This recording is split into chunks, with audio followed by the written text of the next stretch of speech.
Todd Lemire. He's going to be a big problem for the unions and a big problem for Democrats, too. He's a Ford worker in Dearborn, Michigan. He's been a member of the United Auto Workers Union for 16 years, but he wants out. And he may get his way, because Michigan is now a right-to-work state. He doesn't have to give them his money. He doesn't have to be a union member.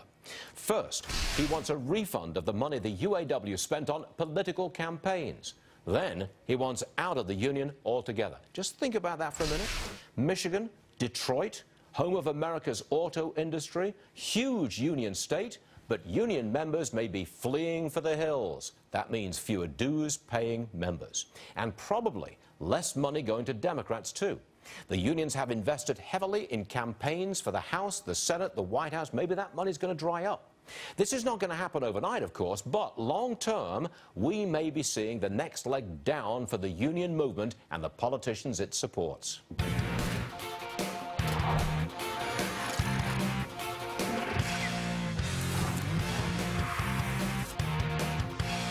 All right, let's talk to the man whose group is giving free legal assistance to that Ford worker who's suing the UAW. National Right to Work Foundation President Mark Mix. Mark, I'm coming on strong here. Is this the turning point that I am making it out to be? I think so, Stuart. You know, we've got two tracks going. Michigan obviously is America's 24th new right-to-work state, which means workers can't be compelled to pay dues or fees as a condition of employment. Todd's case, though, is an interesting one under existing law because the UAW contract was grandfathered in prior to the enactment of the right-to-work law. So what Todd's trying to do, he's going back to try to get the political money under the old precedent that said you could still be forced to pay fees, but you can't pay all the fees. So this is a 16-year union member. He's involved with the executive board of his tool and die unit, you know, affiliated with the UAW and Solidarity House in Detroit. It's a really interesting story, for sure. Now, he can't leave the union completely. He can't just say goodbye to the UAW completely until Ford's contract with the UAW is up next year. I got that. Do you think he will be followed by a lot of other people in Michigan? I mean, I'm thinking this is the UAW. This is Michigan. This is Detroit. This is the car industry.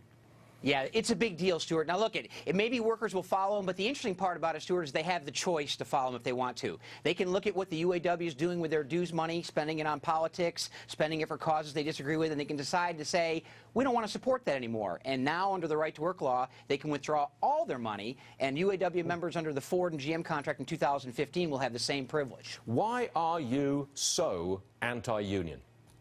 We're not, Stuart. We're in favor of worker choice. And, you know, in the 24 right-to-work states, there are vibrant union movements. I mean, the UAW doesn't want to tell you that story because they've been relying on compulsion for so many years and this government privilege to force workers to pay dues. Now that they have to provide services, they have to go out and sell a product to workers. We think that's fair. We think workers will join them if they're providing that service. We just want to make sure it's not compulsory. Tell me what happened in Wisconsin, because I think the new regime in Wisconsin said, we're not going to, amongst government workers this is, unionized government workers, they said we're not going to necessarily collect the dues for the union. And if I'm not mistaken, a lot of people just quit paying dues, quit the union. I mean, a lot of people, too.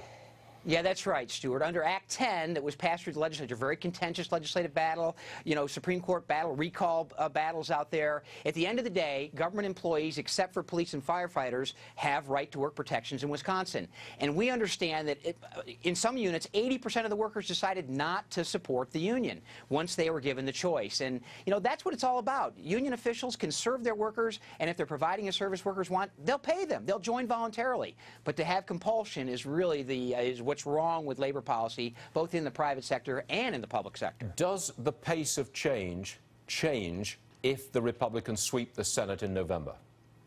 You know, I don't think so, Stuart. I think, you know, what this is about is workers having a choice. You know, the battle over right to work is really a battle between workers and union officials who claim to represent those workers. Those are the two parties in this battle.